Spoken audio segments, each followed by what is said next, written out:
वही लड़का लड़की का प्यार। और आजकल तो मैं देखता हूँ छोटे छोटे बच्चे, हमारी उम्र में इतना नहीं था, हम लोग प्यार शब्द के बारे में जानते ही नहीं थे कि प्यार क्या है, अट्रैक्शन क्या होता है इसके बारे में जानते ही नहीं थे। और आज पाँचवीं छठवीं 5-6 साल के बच्चे, 8 साल के बच्चे, 9-10 साल के बच्चे गाने लगे हैं बचपन का प्यार।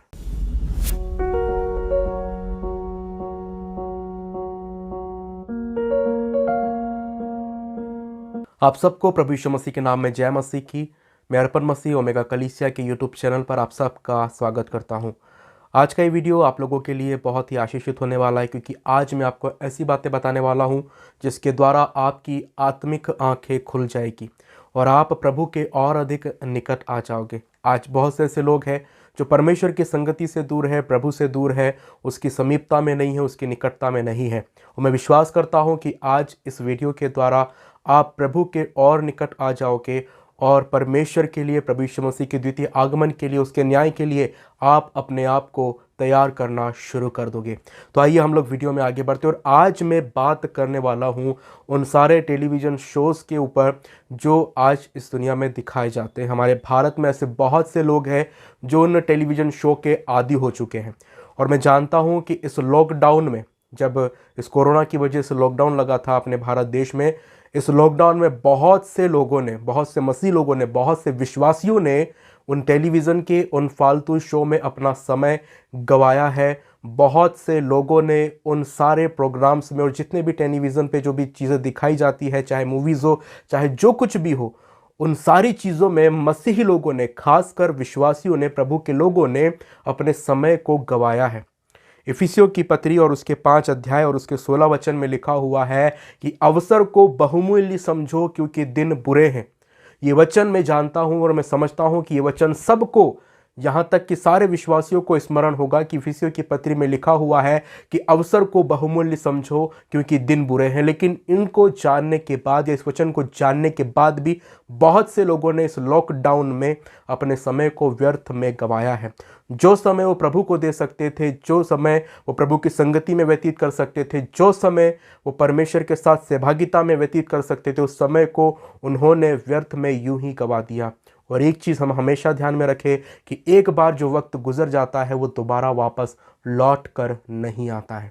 मैं आपको आज बताना चाहता हूं कि हम लोग टेलीविज़न पे जो भी शो देखते हैं, है ना, उनमें से मैं कुछ चुनिंदा शो का नाम आप लोगों के सामने लूँगा और उन शो के बारे में मैं आपको बताऊंगा कि वो किस तरह से हमारी मानसिकता को भ्रष्ट करते हैं, हमारे विचारों को भ्रष्ट करते हैं, हमारी आत्मिकता को गहरा आघात पहुंचाते हैं। किस तरह से हम सभी लोग तारक मेहता के उल्टा चश्मा को और शो को बहुत अच्छी तरीके से जानते हैं।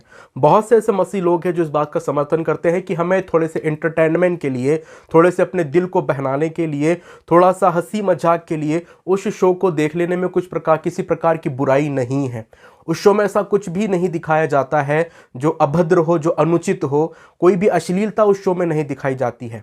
लेकिन मैं आपको एक बात बताना चाहता हूं भाइयों बहनों, जितने भी लोग, जो मसीह लोग, जो विश्वासी लोग जो इस वीडियो को देख रहे हैं, और जितने लोग ये कहते हैं कि उस शो को देखना कोई गलत नहीं है, मैं आपको बताना चाहता हूं, मैं आपसे पूछना चाहता हूं ये सवाल कि उसमें जो एक कैरेक्टर है जिसका नाम है जेठालाल, वो बबीता के साथ क्या करता है आपको पता है?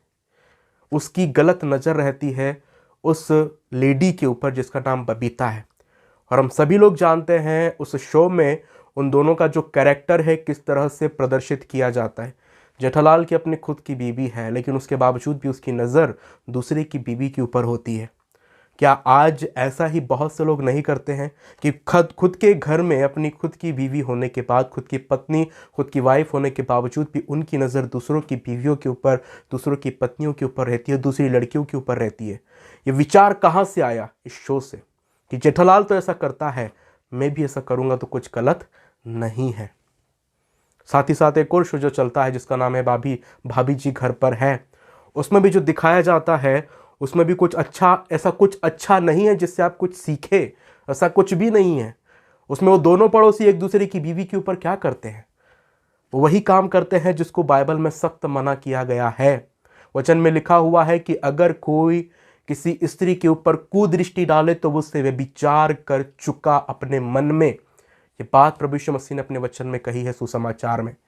लेकिन उसके बावजूद भी हम उन सारी चीज़ों को देखकर बहुत ही आनंदित होते हैं, उठा के मार के हंसते हैं, और साथ ही साथ हम लोग उनके उस पाप में सहभागी हो जाते हैं। वो तो अपना कैरेक्टर करके अपने अपने घरों पर चले जाते हैं, लेकिन हम उन कैरेक्टरों में डूब जाते हैं। हम भी उनके जैसा करने की, उनके जैसा बनने की कोशिश करते हैं। और आज के समय में जो विकृति मसीह समाज में आई है, वो इन्हीं सब चीज़ों के कारण आई है। और कहीं ना कहीं इन सारी चीज़ों का कुछ ना कुछ सहयोग मसीह जीवन को विकृत करने के लिए, मसीह जीवन को बर्बाद करने के लिए कहीं ना कहीं इन सारी चीज़ों का प्रभाव है।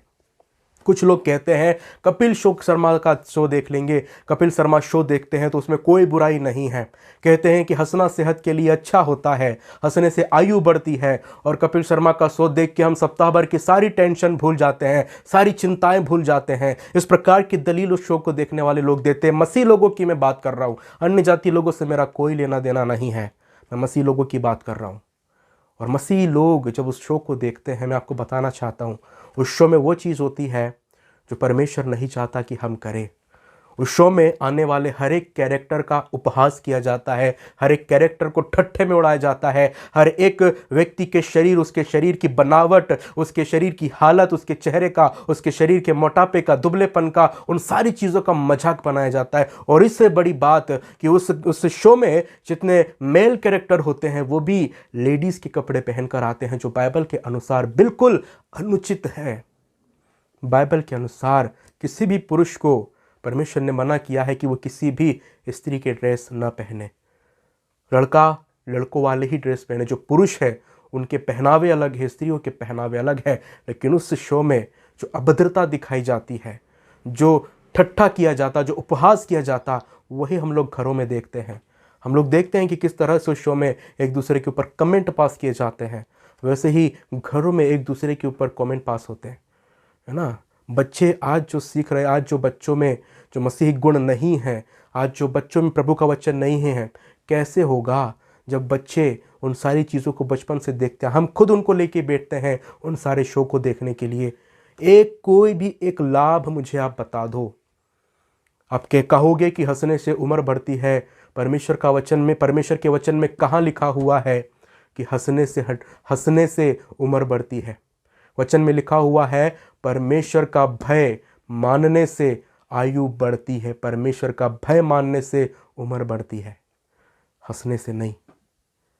हंसने से सारी बीमारियां दूर हो जाती है। परमेश्वर सारी चंगाइयों को देने वाला परमेश्वर है। और जितने लोग इस शो की दलील देते हैं ना, उन सब लोगों से मैं एक सवाल पूछना चाहता हूँ। कोई भी एक फ़ायदा आप मुझे बता दीजिए जो शो को देखने से आपको मिला है, सिवाय आपने अपने समय को बर्बाद करने के और कुछ भी नहीं किया। अगर वही समय आप प्रभु को देते, प्रभु की संगति में व्यतीत करते, तो मैं विश्वास करता हूं कि कई गुना की आशीष आप अपने जीवन में उसके बदले में पाते।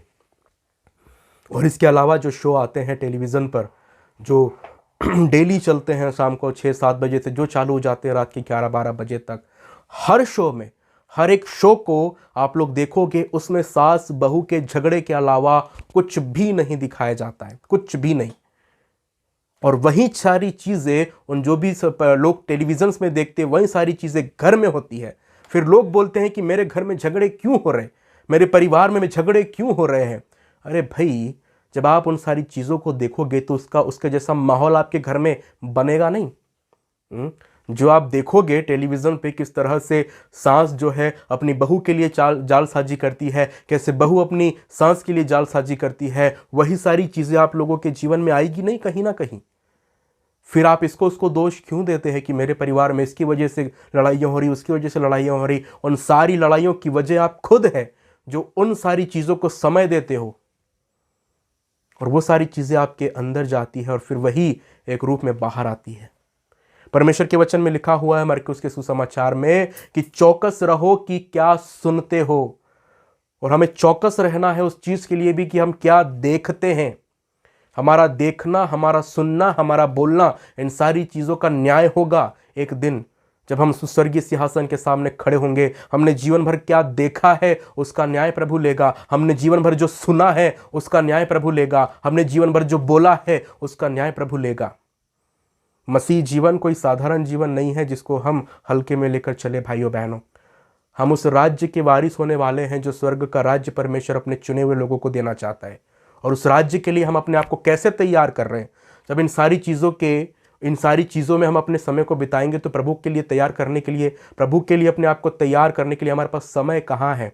इसलिए तो पौलुस कहता है कि समय को बहुमूल्य समझो, क्योंकि दिन बुरे हैं। और आज जितना बुरा समय चल रहा है, मैं विश्वास करता हूं इससे कहीं ज़्यादा बुरा समय आने वाला है, जब लोगों के अंदर से परमेश्वर के प्रति जो प्रेम है वो पूरी तरह से ठंडा पड़ जाएगा। क्योंकि वचन में साफ लिखा हुआ है कि अधर्म के बढ़ने से बहुतों का प्रेम ठंडा पड़ जाएगा। और जैसे जैसे बुराइयां बढ़ रही हैं इस संसार में, परमेश्वर के प्रति जो लोगों का प्रेम है वो धीरे धीरे ठंडा पड़ता जा रहा है।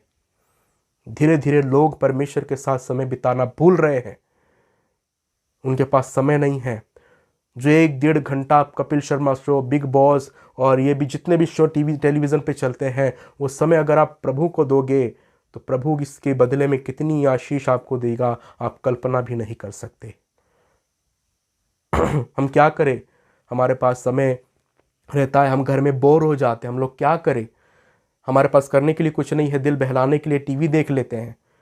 वचन में लिखा हुआ है इफिसियों की पत्री और उसके 5 अध्याय और उसके 19 वचन में, और आपस में भजन और स्तुति गान और आत्मिक गीत गाया करो और अपने अपने मन में प्रभु के सामने गाते और कीर्तन करते रहो। जब आपके पास खाली समय हो तो आप परमेश्वर के भजन स्तुति के गीतों को गाओ, परमेश्वर की महिमा करो, परमेश्वर के वचन को पढ़ो अपने खाली समय में। यही तो हमारा काम है जो हमें अनंत जीवन में करना है, हमेशा के लिए। उस स्वर्ग सिंहासन पर विराजने वाले परमेश्वर के सम्मुख खड़े होकर उस पवित्र पवित्र पवित्र परमेश्वर की महिमा करना है, हालेलुया के नारे लगाना है जीवन भर। इसके अलावा और क्या काम है? उसकी प्रैक्टिस अभी हमें करना है। मैं आपको एक बात बता दूं भाइयों बहनों, ये थोड़े समय का मनोरंजन, थोड़े समय की हंसी आपको अनंत काल तक रुलाएगी। थोड़े समय का मनोरंजन आपको अनंत काल का दंड देगा। थोड़े समय की हंसी खुशी, थोड़े समय का ये उपहास, ये ठट्ठा आपको अनंत काल की पीड़ा देगा भाइयों बहनों। अगर आप उस पीड़ा से बचना चाहते हैं, अगर आप उस दर्द से बचना चाहते हैं, तो आज ही प्रभु के साथ अपने समय को बिताइए। और जहाँ रही फिल्मी सॉन्ग सुनने वाले लोगों की बात, उनके लिए भी मैं एक बात बता दूं। आप लोग क्या सुनते हो उसमें से? आप जो सुनते हो वो आपके अंदर जाता है। जैसे हम भोजन खाते और जो भोजन हमारे पेट में जाता है, वैसे ही हमारे कान भी, है ना, उन सारी चीज़ों को सुनते और वो हमारे दिल, हमारे मन में जाता है और वो हमारे मन में बस जाते हैं, वो गीत, वो सॉन्ग, है ना। और वही सब चीज़ें हमारे दिमाग में घूमती रहती है। फिर वही लड़का लड़की का प्यार। और आजकल तो मैं देखता हूँ छोटे छोटे बच्चे, हमारी उम्र में इतना नहीं था, हम लोग प्यार शब्द के बारे में जानते ही नहीं थे कि प्यार क्या है, अट्रैक्शन क्या होता है, इसके बारे में जानते ही नहीं थे। और आज 5वीं 6वीं 5-6 साल के बच्चे, 8 साल के बच्चे, 9-10 साल के बच्चे गाने लगे हैं बचपन का प्यार। कहाँ है मसीहियत? कहाँ है प्रभु यीशु मसीह? कहाँ है उसके आगमन के लिए अपने आप को तैयार करना? ये सब चीज़ें कहाँ पर है? लोग भूलते जा रहे हैं। जो प्रभु के प्रति विश्वास योग्य है वही परमेश्वर के ऊपर अपने ध्यान को लगाए हुए हैं। बाकी सारे मसीही लोग इन सारी सांसारिक बातों में खोए हुए हैं। हम ध्यान रखें, एक बार जो समय गुजर गया वापस नहीं आता। एक बार ये समय आपने गवा दिया, दोबारा आपको लौटकर नहीं मिलेगा कि आप पास्ट में जाकर कुछ सुधार सके। नहीं, पॉसिबल ही नहीं है। और जितने लोगों ने पास्ट में, लॉकडाउन में पूरा समय गवा दिया टेलीविज़न शो देखने में, वेब सीरीज़ देखने में, मूवी देखने में, उनके अलावा, उनके पास पछताने के अलावा कोई चारा नहीं। लेकिन आज प्रभु आपको मौका देता है, आज प्रभु आपको अवसर देता है कि जब तक सांस है, जब तक ज़िंदगी है, खुदा की बंदगी कर लो।